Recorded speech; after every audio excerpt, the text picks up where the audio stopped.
జనవరి 9న వైకుంఠ ఏకాదశి పరిహారాలు చేస్తే మోక్షం ఖాయం. మరి ఆ వివరాలు ఏమిటో పూర్తిగా తెలుసుకునే ముందు మీరు ఏమైనా సమస్యలతో బాధపడుతుంటే వాటి పరిష్కారం కోసం మీరు స్క్రీన్ మీద కనిపిస్తున్న మా గురువుగారి నెంబర్కి కాల్ చేసి మీ సమస్యలకు తగిన పరిష్కారం పొందండి. ఖచ్చితంగా మీ సమస్య పరిష్కారం అవుతుంది. ఇక వివరాల్లోకి వెళ్తే హిందూ పంచాంగం ప్రకారం వైకుంఠ ఏకాదశి వ్రతాన్ని ఆచరించే ఏకాదశి తిథి జనవరి 9, 2025న మధ్యాహ్నం 12:22 ప్రారంభమై జనవరి 10, 2025 ఉదయం 10:19 ముగుస్తుంది. ఉదయ తిథి ప్రకారం వైకుంఠ ఏకాదశి వ్రతం శుక్రవారం జనవరి 10, 2025 రోజున జరుపుకుంటున్నారు.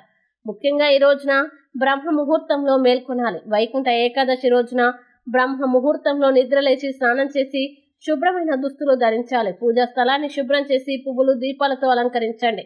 అలాగే పీఠం ఏర్పాటు చేసి దాని మీద ఎర్రటి వస్త్రాన్ని పరిచి అప్పుడు విష్ణుమూర్తి విగ్రహం లేదా విష్ణు చిత్రాన్ని పెట్టండి. ఇంకా విష్ణువుకి గంగా జలంతో స్నానం చేయించి పువ్వులు, గంధం, పసుపు, కుంకుమ మొదలైన వాటిని సమర్పించండి. మరియు విష్ణువుకి సంబంధించిన వివిధ మంత్రాల్ని జపించండి. లక్ష్మీ విష్ణువుల్ని స్తుతించండి. అలాగే విష్ణువుకి నైవేద్యంగా అరటి పండ్లు, కొబ్బరికాయతో పాటు పండ్లు, స్వీట్లు లేదా పాలతో చేసిన ఇతర భోగాల్ని అందించవచ్చు.